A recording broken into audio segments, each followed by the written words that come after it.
I think the first thing I have to say, and the most obvious thing to say, is that what I had planned to say was very, very different Saturday afternoon than what I'm going to say now on Sunday morning because of the events last night. Clearly that will impact upon what I'm going to say in some respects, but maybe actually the truth is that like, the substance of it is still the same. That we're here on Pentecost Sunday. Depending upon your theology, that's either a fantastic coincidence or else it's something that God has, through the Spirit, has helped to engineer. We can debate that another time. But actually, I think it's quite appropriate that it is Pentecost Sunday, because actually, if you remember nothing else from what I'm going to say briefly in the next few minutes, it's that as people of God, our identity is in Christ, and that gives us a commitment to one another, a commitment to the God that is within us, and a commitment to a faith that both speaks to our cultural context and our experience and our narratives that make us who we are, but also transcends it. It's both within and beyond.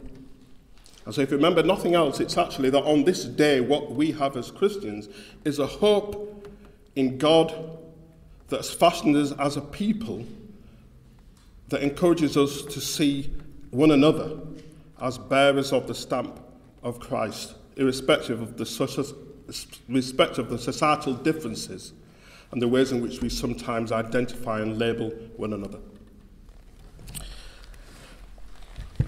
This talk is based on a book that I wrote a number of years ago. This came out in 2009. I think there are still a few copies, but I'm not sure if it's still being published by SPCK. And it is God colourblind? Now, the first thing I want to say is that it's my assertion that God is not colourblind. But I'll explain what I mean by that shortly. But I think it's honest for me to say that that's my assertion, that's my belief. I don't know for a fact that God is colourblind, because I think the most important thing we all have to say, I think all theologians have to say, and these are not my words, these are the words of my mentor, James H. Cone, who's the founding father of Black liberation theology. And James Cone says that theology is human speech about God. Human speech about God. God does not do theology because God knows God's self. It's important to say that because too often times in our hubris, we write our theology as if somehow we've got God sitting on our shoulder saying, Anthony, this is exactly what I mean. I'm good, but not that good. So these are my assertions. It's what I believe to be true, but it's based on, I would say, a strong evidence that comes from the scriptures, particularly on this day, on the day of Pentecost. Now, people do hold PhDs on this stuff. Trust me, I have examined some PhDs on this stuff. Some are more interesting than others. So it could be tempting to get into lots of analytical and historical analysis as to why I've come to the view that God isn't colourblind and where does the historical issue come from in terms of how we see difference or don't see difference and how we appreciate different cultures and identities and where does racism come from. Could say all that, but that would be a pretty dry and boring talk. So instead what I'm going to do is I'm going to share with you two stories, because these two stories are quite pivotal in terms of how they have shaped the writing of this book and the view I have that is God colourblind? No, God isn't. So the first story comes back to 1977. I was born in 1964. And this is although I've lived in Birmingham since 1984, this is a Yorkshire accent. I come from Bradford, West Yorkshire, God's own city. And as they often say, you can take the man out of Yorkshire, but you can't take Yorkshire out of the man. So in some respects, I'm probably more Yorkshire now because I don't live there. There's nothing quite annoying as Yorkshire folk in exile from where we come from, because we then become super Yorkshire. But I was born in Bradford, West Yorkshire, and I grew up in a large city centre mission, Eastbrook Hall Methodist Mission. And I owe those people a huge amount, a great debt. I would not be here, the person I am, were not shaped by their great teaching and encouragement. But there was a major existential crisis when I was 12 years old. I grew up in a church, as I said, a wonderful church, but we were one of only 2 black families in the church. And it was an overwhelmingly white middle-class church, and the superintendent minister, who was the person in charge, And then there was a junior minister who was really someone who was kind of like sort of learning the ropes, someone on probation, and then there was a deaconess, and they were all white. And I graduated, as you did in Sunday school, a very formal Sunday school in those days. I graduated from the juniors to the seniors, aged 12 years old. And they gave me a Bible. And here it is. It's a Jerusalem Bible, as you can see. It's somewhat worn. For the purposes of my parents, I still tell them that I read it every single day. That's not quite strictly true. Although I do read a version of the Bible every day, but not necessarily this one. But what's interesting in this Bible is that there are lots of coloured plates. That's Jesus walking on the water, for those of you who've got particularly good eagle eyes. Every character in here is white. Every single one. And when we met in the parlour, which was like the back room right at the back of the church, which is a large, damp, cold room, and on the far wall was a picture of Jesus, who looked a bit like Bjorn Borg. In actual fact, he looked more like Bjorn Borg. Bjorn Borg looks like Bjorn Borg. And clearly, obviously in first century Judea, they had things like Remington beard trimmers, because obviously Jesus had this wonderfully coiffured, wonderfully stylized beard. A handsome-looking man was Jesus. Stood there with his piercing blue eyes. And it's one of those pictures whereby wherever you went in the room, the eyes of Jesus would follow you. So our Sunday school teacher was very, very smart. She would often say, okay, I'm going to pop out now, but I want you to behave because Jesus is watching you. And so Jesus would indeed watch us. Now, I would stare at that photograph for quite a long time because I grew up in a church where, and to be very clear, I was affirmed. I grew up in the faith. I knew that God loved me. I knew I was part of God's family. And yet it was a family that was overly controlled and represented by white people, or particularly white middle-class people. I was black, working class. And so eventually I summed up the courage and asked my Sunday school teacher, I said, Miss, that's Jesus? And she says, yes. And that's the Son of God? And she says, yes. And I'm sure she's probably thinking, I'm sure we've covered this already. So why are you asking me some basic, you should know better. And I said, okay. So I said, well, so if that's the Son of God, and that's what God looks like, then who am I? And she paused for a second. Now, in fairness to her, as a Sunday school teacher who did it on a voluntary basis, she wasn't really in a position to answer such a deep philosophical question, because the truth is people have wrestled with this for centuries. And she turned to me and said, oh, well, it doesn't matter, Anthony.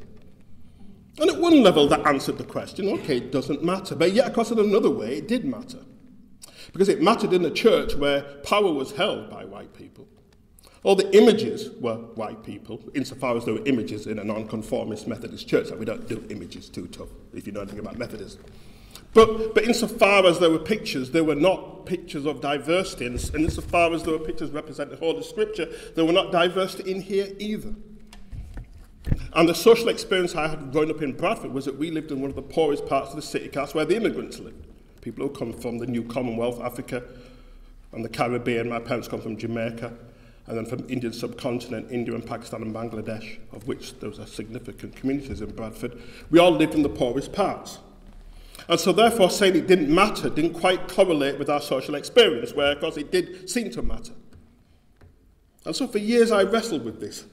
How is it that it doesn't matter, and yet it does seem to matter? That was 1977. Fast forward 30 years, 2007. And I'm leading a workshop in London. And we're talking about black liberation theology. That's my specialism. And this is part of a whole series of events that were in 2007 to mark the bicentenary of the abolition of the slave trade. If you think back to 2007. Funny how time seems to speed up when you're getting older. It seems like it was only yesterday that I was doing all the speaking events, and it's 10 years have gone by. But this was 10 years ago. And I was leading this session in Lambeth. And I was speaking about Black liberation theology, where it comes from. I was talking about my work, and I was giving anecdotes and examples. And then we came to the Q&A. And then a young black man in his 20s got up and was very angry with me and said, Dr. Reddie said, I heard what you said, and I think you're wrong on every account. Every account you're wrong. And I thought, okay, well, that's fair enough. He said, you know what he says? I don't think colour matters. He says, in actual fact, I want to go on further. I want to tell you this, he said. I stopped being black when I was saved. And there was utter silence. And then there was a crescendo of applause from mainly black audience and mainly more black evangelicals or Pentecostals, who then clapped him and said, absolutely, yes, yes, you're right, brother. God does not see colour. So I responded, and I tried to do so quite gently because I didn't want to undermine how this person was identifying himself, because actually one of the great powers, one of the great freedoms at its best of being a human being is your ability to define yourself. So of course if he wants to say that, that's his right. But I was still troubled by it, so my response to him was, as gentle as I could, I said, I'm not sure at what point blackness became so terrible that God had to save you from it. Yeah, well, exactly. I didn't go down that well either, actually. It quickly descended at that point. They booed me. I haven't been booed that often, but I was certainly booed off the stage on that particular occasion. But that's what then got me thinking. Those two experiences, my own experience of being 12 years old in 1977 and then 30 years later. This thing about, does God see colour? And why is it so troubling to us? So I want to offer three very, very quick thoughts, because I want to give us enough time for questions, particularly if one wants to raise any questions around what happened here in London last night. Not that I'm smart enough to have all the answers to that, but hey, you know. First thing is, I can understand the retreat into what, in the book I talk about, colourblind theology. I can understand the desire to want to have our identities that transcend our ethnic and cultural background. I'm trying to resist using the word race, because race doesn't exist as a construct. There's no such thing as race, there's only the human race. There was racism, but there isn't race as such. So ethnicity, cultural difference. I can understand our desire to want to have a colourblind theology for two very quick reasons. First is that at its best, all religions are about transcendence. At its best, all religion is about a way of being beyond the temporal realm in which we live. That our identification with the divine, however we understand that, but certainly within the Christian context, is about being more than. More than. So when I was growing up in the Methodist Church, we would talk about holiness. And we talk about sanctification. And scriptural holiness and being transformed by God in the power of the Holy Spirit was to be more than. And there's something deeply important about that. And so whatever you hear me saying, do not hear me saying that there's not an importance in terms of a faith that takes us beyond who we are in terms of our lived realities as being human beings on this earth in whatever context we're in. That is deeply important. And actually that's part of my story. Part of what got me away from working class Bradford was the belief that in the power of the Spirit all things were possible. It's a thing that enabled me to be more than just a black working class kid living in fairly poor housing in Bradford with an outdoor toilet. More than just that. But here's the problem. Part of the problem is that we often do that as a way of trying to avoid the challenges that comes from physical difference, particularly in terms of difference that is marked by colour and ethnicity. That when I was growing up, there was, and still is, but it's not as pervasive as perhaps it was in the past, but there was a strong negativity around associated with blackness. That all the terms were negative and all the images that came from television were negative. This Bible has all white pictures in it. But I must say that there's a worse version of this, and I've not been able to find it. I've seen a copy of it, but I've never been able to kind of hold on to it. I've seen a copy, but I've never been able to own it, which is similar to this, except the only black person in it is the devil tempting Jesus in the desert.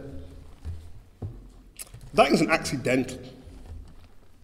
There is a history, as I said, if we wanted to, actually, we could get into lots of analytical discourse around the development of the way in which blackness and Africanness has been seen as, at best, less than, and at worst, not even human. It's bestial. So therefore, there's a sense in which a colourblind theology is an advance from that. That if you don't see colour, then what you're trying to say is that I don't see the negativity that is labelled with you. I don't see that which social construction or society has put you in a particular box because of how you look. And that's commendable to a point. And certainly I want to say this, that if the only way in which we can attribute difference is on the basis of it being inferior, then certainly I would want you to be colourblind. If you see me as a black man and your assumption is that I must be a rapist or a pimp or someone who's going to mug you, then clearly don't see my colour. It's an improvement. But the problem with that is that it still leaves the binary of white being perfectly acceptable, and it's the other that's the problem. So it's very interesting that when we talk about God being colourblind, the truth is we are colourblind because white is very important. It's not accidental that every picture in here is white. It's very interesting that we don't see colour, and yet, of course, part of the problem is that, of course, white is never seen as a colour. But actually, white is ethnic along with anything else. It is still a particular way of being, even though we often see it in generic terms, that doesn't mark it as such. So a fundamental problem with a colourblind theology is that it does not do anything to rehabilitate that otherness, that sense of being different that is marked by negativity. So, go back to the question, is God colourblind? Well, yes, God is colourblind if it's about making generic assumptions around people based upon an inconsequential marker that is skin colour. If that's how we want to operate, and let's face it, empires have operated on that basis. The British Empire operated on the basis of whiteness being a site of entitlement and civilization, and the other, those in the mission field, being less than, particularly if they had darker skin. So if we work with that construction, then of course God is colourblind. But like I said, that is still a limited one because it still assumes that white is generic and the norm. And people from other cultures and ethnicities need to be ignored. We need to ignore their visible difference if they're going to be human. Well, I don't want to be ignored because that assumes, which is a major theological question, that if colour is something we should ignore, then fundamentally it's God's fault because it's God who created it in the first place. So here's the thing. If we're saying God is colourblind, then that makes God somehow kind of weirdly schizophrenic. Because God creates colour and diversity only to then turn around and ignore it. Seems odd. And so the experience I had of being treated as colourblind is that somehow that didn't take account of who I was. Because if you know anything about me, all of us come from communities that are shaped by stories. My parents come from Jamaica. My father comes from the West Coast in Hanover. My mum comes from the East Coast. She comes from Portland. And some of the stories that they told about growing up in Jamaica, growing up back home, that's one of the things I remember growing up in Bradford. There was always talk about, and home was never Bradford. Home was some place that I didn't visit until I was 17 years old. Those stories, the stories of my ancestors, the stories of my forebears, are the ones that shape me. When you say that you don't see my colour, what you're also saying is that you don't see any of those things that have shaped me. So, another way of seeing it is that God is colourblind if it's about affirming difference. If it's about saying that there is value in the different ways in which our stories shape us and the different ways in which narratives help us to be who we are, That yes, I'm a Christian, but all of us are some type of Christian. All of us grown up, if we've grown up in the faith or we've come to faith, we've come to a certain type of faith that is shaped by a particular experience. In many respects, there's no such thing as Christianity. There are different types of churches. And for a long time, if you know anything about church history, we didn't talk about Christianity. What we spoke about were churches, different types of churches. And certainly from my experience, if you've grown up in chapel Methodism in West Yorkshire, it's very different from this, for example. That's a little bit of my sort of class consciousness that's thinking, okay, well, you know, I'm here like to man the barricades and to fight against the establishment, because that's my upbringing in terms of independent Labour Party, West Yorkshire Chapel Methodism. And certainly for a long time, that was something that shaped me as powerfully as being black and coming from Caribbean roots. There was something particular about all of us. And ethnicity and culture is a part of that. And God speaks into that. God is not reducible to it, but God speaks to it, and God is revealed through it. So I want to say that God is not colourblind when it comes to affirming difference. And that difference sitting in tension with the universal element of our faith that is both within a particular experience and beyond it. And in many respects, Pentecost sums it up perfectly. On the day of Pentecost, all of you know the story. A Jewish diaspora comes to Jerusalem because it was part of the Jewish Harvest Festival. People from the whole known world. And the Spirit pours out her blessing. And people hear the gospel in their own mother tongue, their own culture. They don't hear it in one language, in one centralized language. They don't hear it in terms of a centralized power, such as English or British imperialism. That part of the experience of my parents growing up in Jamaica is that they learned everything about Britain and nothing about Jamaica or their own roots. That the church that they grew up in, founded by the missionaries, was in order to not just make them Christian, but make them good English Christians. And so they knew nothing about their own heritage.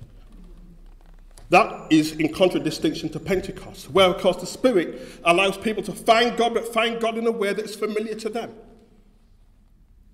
That all parts of the world, and certainly if you look at the places that are named, places like Libya, North Africa, Mesopotamia, parts of the world where people of colour are in that story. And they are affirmed, and God speaks to them in ways that is not colourblind, in ways that says, I recognise the colour and there's value in it. So God is not colourblind, certainly on the basis of Pentecost.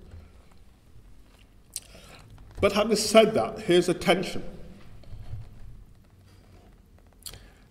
There's always a danger of going to the other extreme, which is where we get wrapped up in our cultural identity in ways that then separates us from others.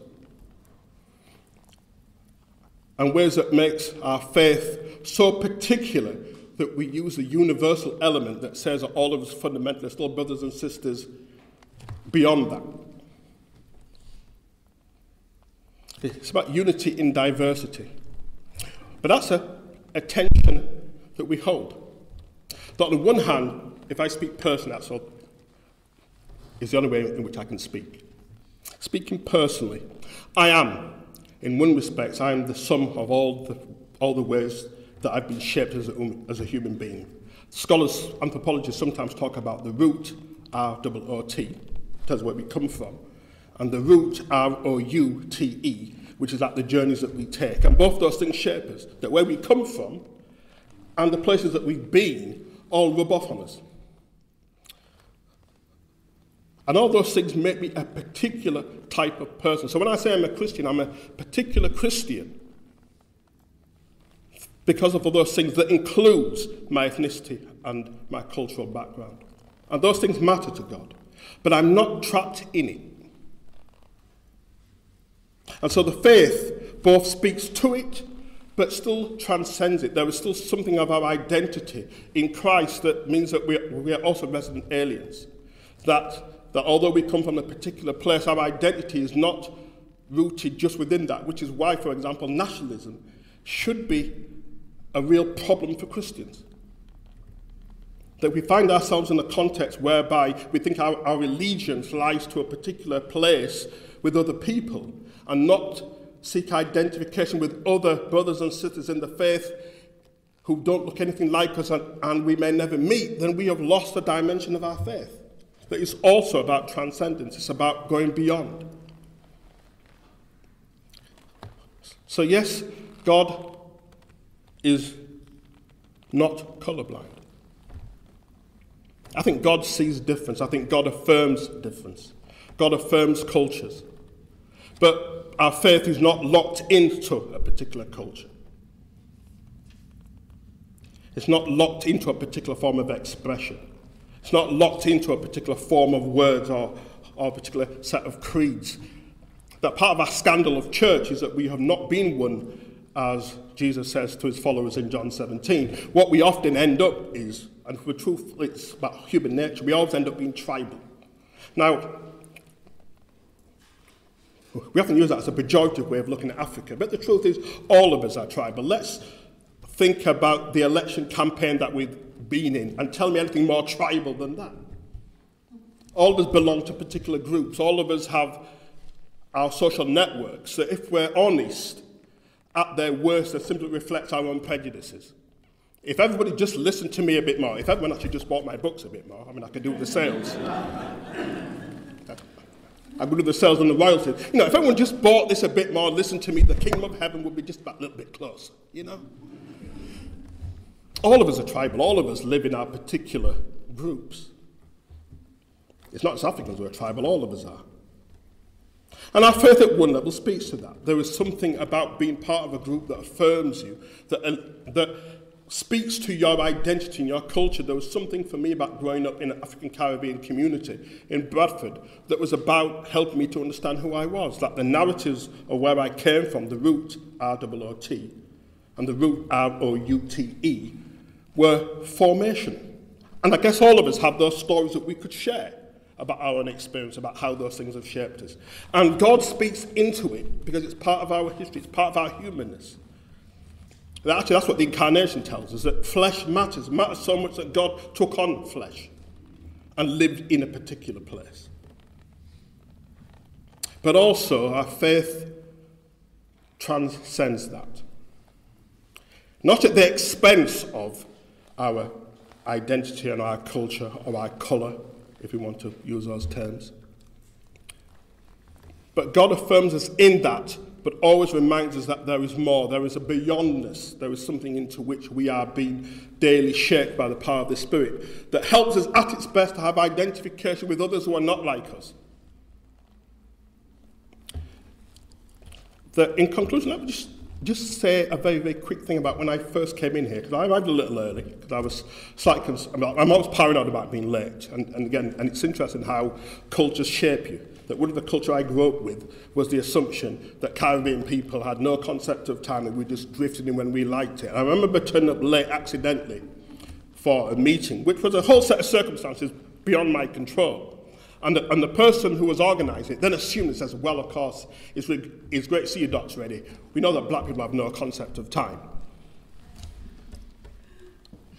Interesting how stereotypes work. And since then, of course, I've been paranoid about ever turning up late. And so I turn up early, habitually, in order to ensure that there was no stereotype on that basis. So I arrived early, and I was just wandering around the cathedral and hearing the music. And seeing, obviously, it's central London. And this, I think, probably brings me very quickly then to some remarks about last night. As I walked in, I saw a huge panoply of difference all walking around this building. Actually, I think one of the great strengths of the Church of England as a public church are cathedrals that allow people just to walk in. You don't have to be part of a gathered community. You don't need to be part of certain Methodism, like with a membership ticket. And you don't need any of that. You just drift in. And as I walked in, I saw the whole world inside St. Paul's Cathedral.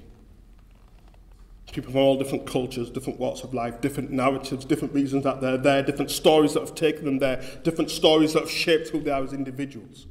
Every one of those individuals has a particular story, and there's something of their particularity that includes their colour that God sees, as we see on this day of Pentecost. It could have easily said, and God spoke to everybody, and they all heard it in Koinonia Greek.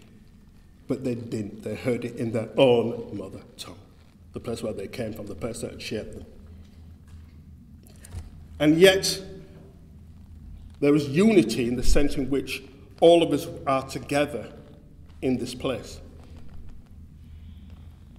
It's not easy to hold those things in tension, because throughout history there's always been totalitarianisms on the left and the right that have tried to herd everybody into one particular expression, whether it's you're part of the party, or you're part of the in-group, or you buy into a particular dominant culture.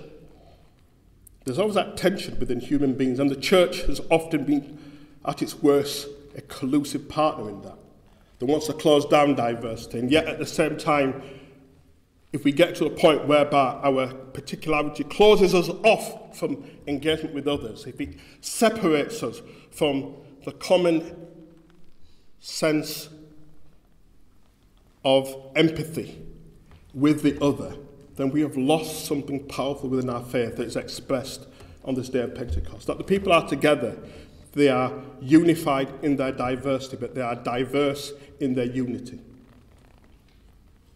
So, in conclusion,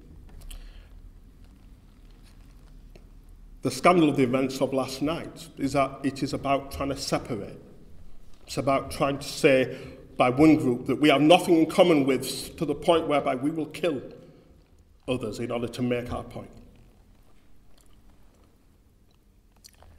Our common cause as Christians, our gift to others, hopefully, is our hospitality and our inclusivity that says that the mark of Christ is in all of us. It's not more in some than others. It transcends our ethnicity and culture, and yet it speaks within it and to it. Is God colourblind? No, God isn't. Thank you.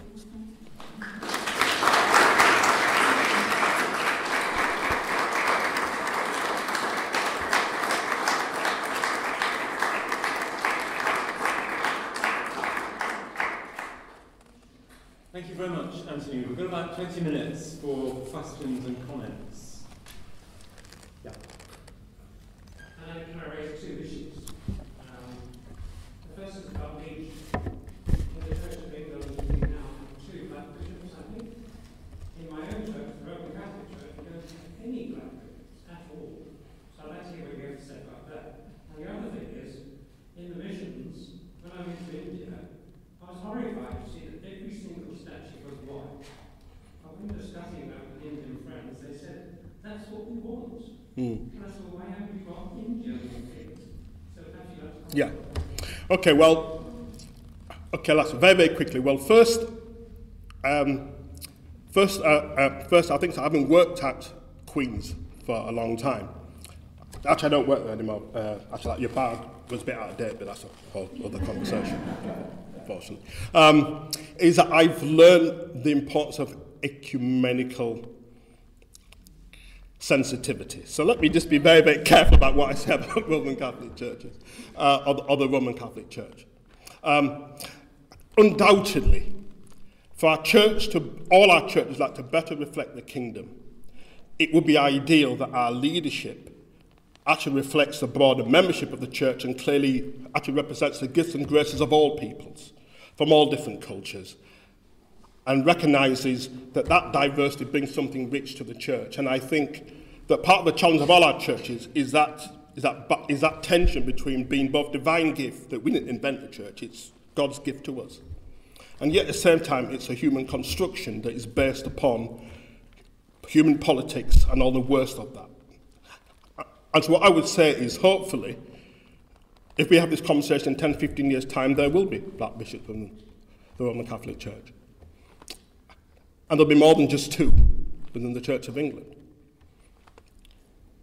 So that's an ongoing journey. But what we then have to do is to then look particularly carefully at our structures and systems for how those things are developed. Because I think, as often been shown within social sciences, that actually institutional racism has a way of operating beyond the good intentions of individuals. So I'm sure if you went to the Roman Catholic Church, you went to Church of England, or indeed my own Methodist church, it's full of good intentions, and everyone would tell you that of course we want more diversity. Of course we do, self-evident we do. But yet something happens in our structures and systems that ends up appointing white men from the West in particular. So that's an ongoing journey. In the second one, and again, I would be careful because I have lots of friends and have worked with a number of Indian students, and I know the power of colonialism. And the greatest power of colonialism is to implant into the colonial subject the idea that local, or what is indigenous to them, is not good enough. I still remember being in a church in Barbados. Now, if you've ever been to Barbados, it's a very English island. And the Anglican Church is very powerful there. And I was there one year as an academic. I was doing some work at Cuddeston. Not Cuddeston, that's the wrong one, sorry. At the Anglican Theological College in Barbados. The name's just escaped me at the moment. It'll probably come back on the train going home. And I still remember singing In the Bleak Midwinter.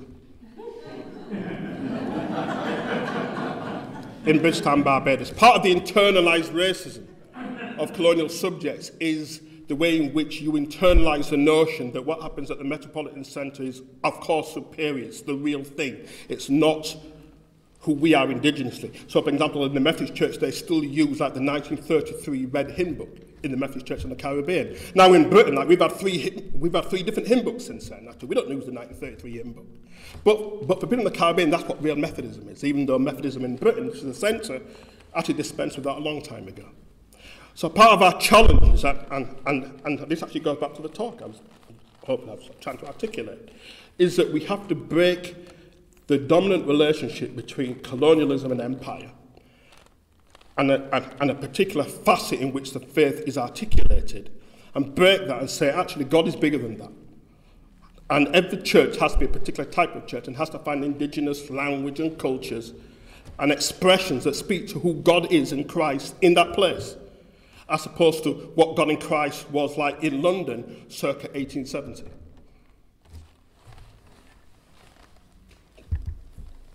Yeah. I'm just wondering what your thinking is in terms of the different type of work that needs to be done.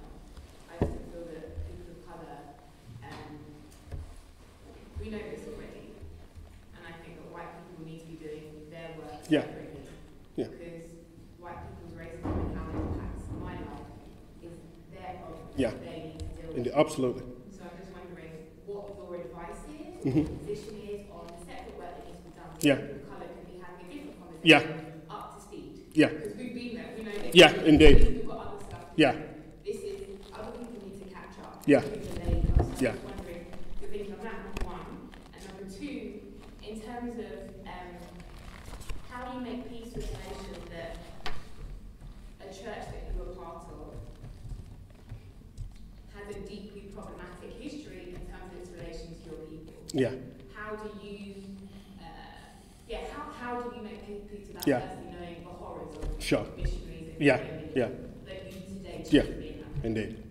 Okay, well, in terms of the first one, a blatant plug, actually, two blatant plugs. In the book, it's got Colourblind. Chapter 3 is described self-discovery, deconstructing whiteness.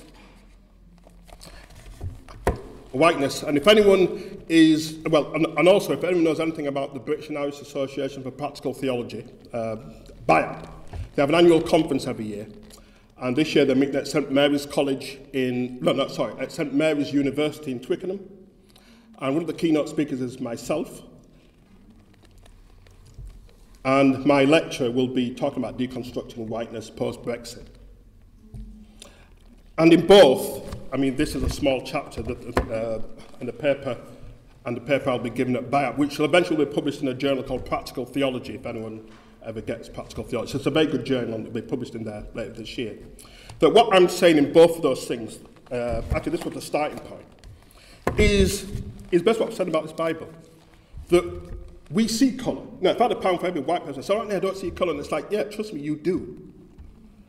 But part of the problem actually is that like, you don't see whiteness in its own particularity. It's this vague, generic thing that people take for granted, that one of the powers of being white is that like, you'd have to think about being white. Trust me, every black person's thought about being black at some point. Even to think about not to think about it is still a particular act to make. And so you're right. So actually, part of the work that white people have to do is about deconstructing whiteness. Too often times, and I know I'm in danger of huge generalization, so let me see if I can particularize this. That oftentimes what tends to happen in terms of whiteness is that historically it has been shaped around the notion of entitlement and superiority. So to be very clear, I'm not asking white people to feel bad about being white. What I'm saying is it's also about being honest about how being white shapes your reality. In what way does it colour, to use that term quite deliberately, your take on the world? For example, we would be kidding ourselves if we did not accept that part of the underlying thing of Brexit was a sense about white anxiety.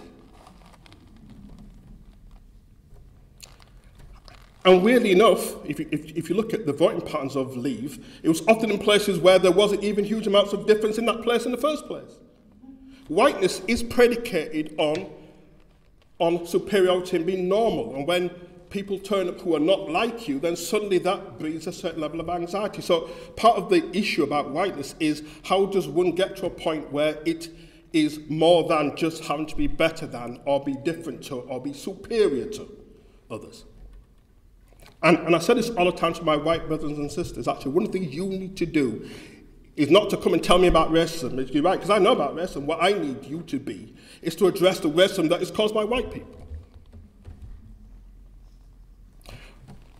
And I say that in love because we are brothers and sisters in Christ. And so I will assist you. But to be honest with you, I can't do the hard work for you because I'm not white. Secondly, in terms of the church, trust me, that's something I've wrestled with a long time, that I have sometimes flirted with, and certainly I've actually left the church on occasions because I just thought that is it really possible to rehabilitate this history? I think what's kept me in the church, in general, the Methodist Church in particular, are two things. Firstly, is that if you delve into our history, the history of the church actually has a huge African tradition. Actually, one of the earliest schools within Christianity was the Alexandrian school, which was a very strongly dominant North African tradition. That's the tradition after which St. Augustine comes. It's very interesting that I did church history for my first degree. We studied St. Augustine for a whole year, and once no one ever mentioned that he was black. There was a strong African tradition, so therefore, long before he went to Europe, it was already in Africa. And African thought forms were very influential in shaping the faith, and so part of what I've tried to do, and others have done it better than me, is to go back to early church history, and to go back to capture the time when the church was not infected by racism and Western supremacy. Also, I think it's also about the way in which, at the heart of our faith, is his personal relationship with Jesus. And the ways in which I think people of African descent and people of other cultures have been able to make peace with the church, or more accurately, make peace with the faith, not necessarily the church, has been around the identification that Jesus is one of us. That one of the things that shaped me a lot when I was growing up was my mum, who was quite clear that Jesus was her personal rock and saviour, and Jesus helped her to deal with racism of Bradford. Jesus was the one who knew her sorrows. And it wasn't that Jesus didn't love everybody else, it's that Jesus had a particular love for those people who were told that they were nothing. And the reason why I think people of African descent, certainly those of us who come from enslaved backgrounds, whose Christianity was introduced to us by the whip and the lash. If there's ever a set of people who should have rejected Christianity, it should be the people who were taught it through the lens of oppression that destroyed the faith, and yet for some reason we have not given up on it. And I think part of it is because of this personal relationship with Jesus, that Jesus is to us something that the institutional church often isn't. And so it's very interesting that if you know anything about black theology, it's very Christocentric. It does believe in the Trinity.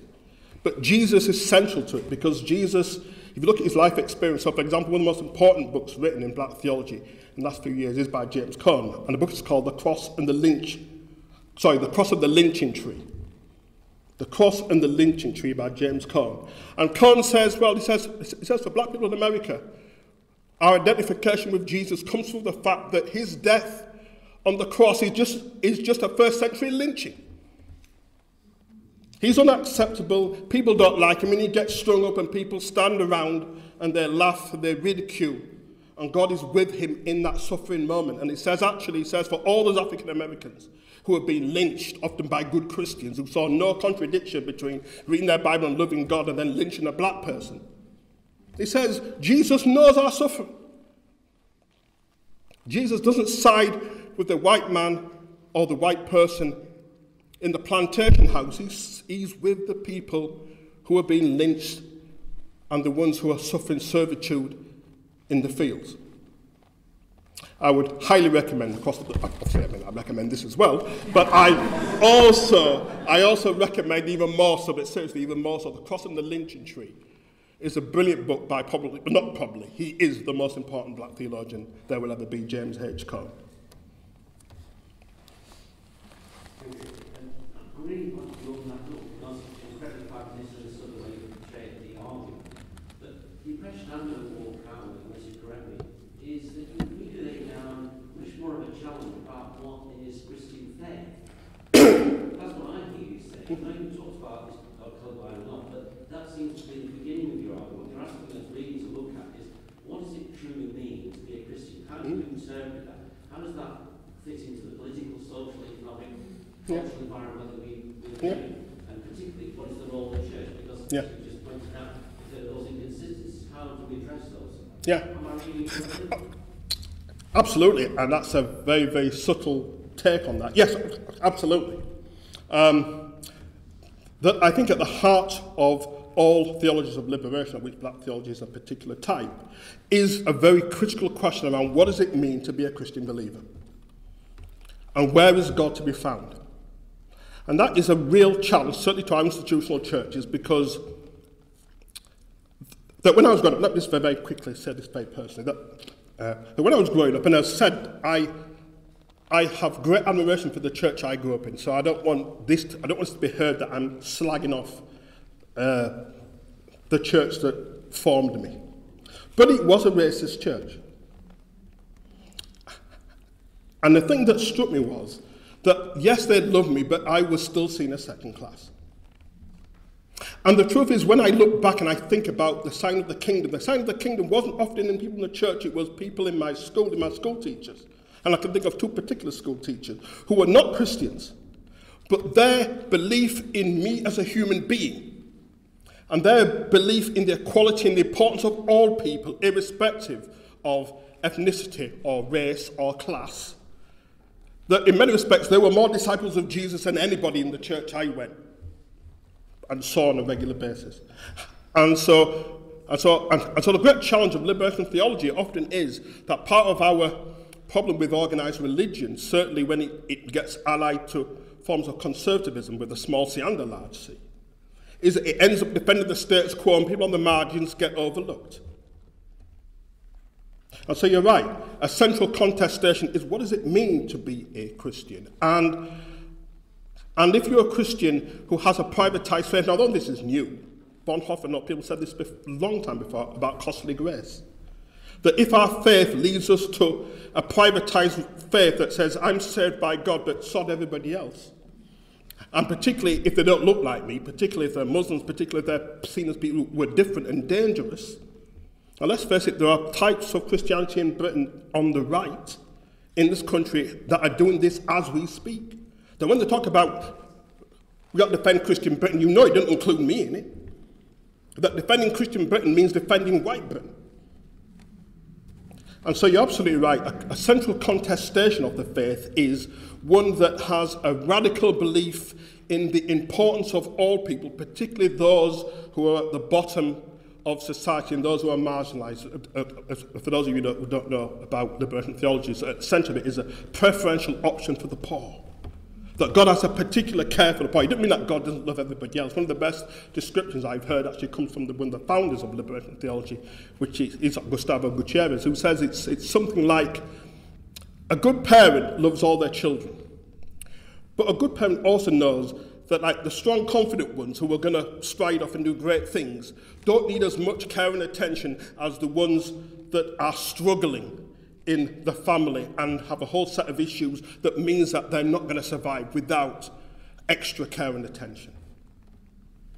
Oftentimes, if we're honest, our ways of social political construction often, at its worst, represents like the worst of nature, which is where a mother has a brood, and what you do is that like you identify the ones who are going to be strong and confident, and you put the resources into them, and the ones that are struggling, like you let them die. Because actually that's the logic of evolutionary advancement.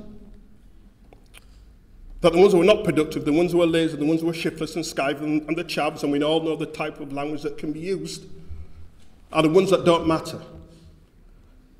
That is not the gospel.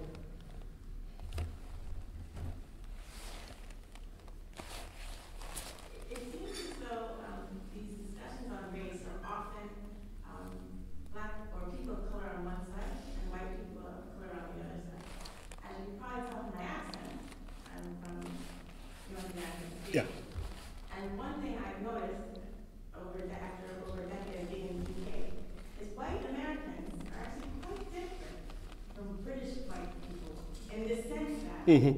I mean, each one has its positives and negatives. What I enjoy about the UK is, and forgive me for speaking in such general terms, but it mimics what you said in your conversation, is there's a confidence from white people about, I am not racist, and I expect you to not see me as someone who holds racist views towards you. And so that's quite freeing, because when I'm in America, and I'm talking to a white American, and they are cognizant of their racism, that negative, that nervous energy comes through in the interaction, and it can be very binding. But at the same time, in the UK, when I discuss incidents that I've had, particularly since Brexit, there's an immediate sort of rationalization of the incident, for it to be something that didn't have to do with my skin color, although after 41 years I haven't pretty good idea of what's going on. So it would just be great, and I think it's great. I think we still have to create these conversations. But you ever foresee a time when you perhaps see white people with different approaches to race debating or discussing their different approaches and how it may help or even Yes, I think as a Christian theologian, one has to believe in hope. That that if we don't have an eschatological hope, we don't have a hope that we are being moved towards God's vision, God's eventuality, where these things will be open and will be discussed, and there will be greater justice. I mean, obviously, I still believe in that. I'm not sure it's going to happen anytime soon, but I still believe in it. I think as a counterpoint to what you just said, and I think there's a great truth in that, but I think one of the strengths of the American context is that in some respects, actually, like the lack of, I'll put it another way, that's like some of the rigidity that exists around race or racism has at least conversely given African Americans something very clear and visible to fight against. And therefore what you also have are black institutions and things that have been created that don't fix American racism, but find ways to ameliorate it. Now, one of the things I find interesting about growing up in the UK, and I spent a lot of time studying and working in America, and so I've seen some of the comparisons, is you're right, that in some respects things are much more open here, and yet actually if you look at issues of diversity, there are far less black people in prominent positions, and then, let's face it, for all the faults and whatever one wants to say about Barack Obama, he was president. I can't tell you when that's going to happen anytime soon in the British context. And so, as a part of our problem over here sometimes is that even when conversations happen, they happen, but never at a structural, systemic level. So I've met people who have positions of power in white institutions, and they'll say, I'm not racist, and I'll say, okay, I believe you. Okay, I'll take your word for it. As a Christian, if you say that, I believe you. But let's look at the outcomes of what you are overseeing in your institution. And your institution is as racist as it was 30, 40 years ago. So therefore, all your good intentions about, well, I'm not racist, actually, on one level it's great and commendable, another level doesn't mean a damn. Because it's good rhetoric, but nothing changes. And so part of our challenge has to be at an individual level, that people take individual responsibility. All of us have certain spheres of influence in terms of how we relate to other people. Just very, very quickly, just to make a parallel, because I'd often make parallel between gender and kind of race, ethnicity. That's one of the most powerful things I remember was I was on a gender justice committee within the Methodist Church where we were looking at institutional sexism. And the most important thing I realised as an ally, as a male, as an eldest child, privileged male in my family, is that it was important for me to speak out against sexism and not assume that a woman should do it. As part of speaking out against sexism was to acknowledge my own culpability on the ways in which I have benefited from being a male. Now, it's very easy to talk about race and ethnicity because I see that as being something that works against me, but much harder to own my masculinity and to own my male privilege. And actually, in fairness, it was my sister who brought that to me. It's my sister who said, but don't you realise the fact that as great as our parents were, they treated you very differently from how they treated me? And I said, no, of course they didn't. But of course, here's the problem. If you're part of the privilege, you don't see it. And so the greatest ally is to speak out against the thing that benefits you. And so therefore, I often say, part of the greatest thing that white people can do is that when there's an issue of racism, don't wait for the black person to raise it, or the person of colour, or the person who comes from a minority ethnic group. You can raise it. If we are our brothers and sisters keepers, Scripture says, then actually part of it is about not waiting until it impacts on you. You speak out against it, because as long as it affects someone else, it does affect all of us. So at one level, there's a personal thing we all of us can do. That also sits really for sexuality as well. That for a long time, of course, if you're heterosexual as I am, it's normal. I never thought about it. It took me a long time to become an ally to LGBT people. Because it's not me, but because it affects other human beings who God still loves. Not still love, God has always loved. Finally, and maybe it's the harder thing then, is to look at our systemic ways of working in all our institutions, including the church. How are appointments made? Are we privileging some narratives other than others? I can't speak for the church, I think it would be unfair, but I've sat in the Methodist Church and I've sat on committees where we have striven to do the right thing, but once you assume that the job needs a certain type of experience, it really would be good if they've done this kind of work before. It really would be good if they were available to travel and go to all kinds of uncomfortable meetings and doing social hours. But once you put all those things in, well, guess what? You end up appointing another white man who went to Cambridge. Oh my God, how did that happen, we say to ourselves? How do we end up not doing... Well, of course, the problem is that like we didn't critique our presuppositions around who or what kind of character or experience is needed. And once you go down the line of putting certain building blocks in, you end up with, inevitably, a certain picture. It's a bit like sort of teaching someone to paint and say, okay, I want to teach you to paint, but let me do a kind of like sort of join the dots first. So here's the outline, and all you have to do is to join all the dots and then paint it in, and surprisingly enough, you come up with a particular picture. That isn't equality. What equality has to be, or equity has to be, about how do we look critically at every aspect of being church and the cultural ways in which certain presuppositions inevitably lead to certain types of people being advantaged. Thank you very much. Can I say something? Sorry, I think we have to stop now because it's 2 o'clock, but do come and chat to Anthony afterwards if you'd like to do so. Thank you. So I'm assuming you're happy to do that. Yeah, I am indeed. Andrew, have you got copies of this? Great, fantastic. So Angela's going to bring her books up to the table, and among them is this book, which you can buy and read a lot more. I mean, I've read this, it's very thought-provoking, almost as thought-provoking as hearing you in the flesh, Angela, but not quite. Just two things, one depressing, one encouraging. The depressing thing is we did some unconscious bias training. Well, I've done several lots, some with Tricia, on the vacancy in C committee for appointing a new bishop. And somebody didn't like it, and they sent an email that said, you think that I'm racist because I'm doing unconscious bias training, and this is implying that I'm racist. And there's that thing about if you're British, you don't actually need it because you're not. And the idea that we do have to look at ourselves and engage with ourselves is really key, but there is that, again, institutional resistance.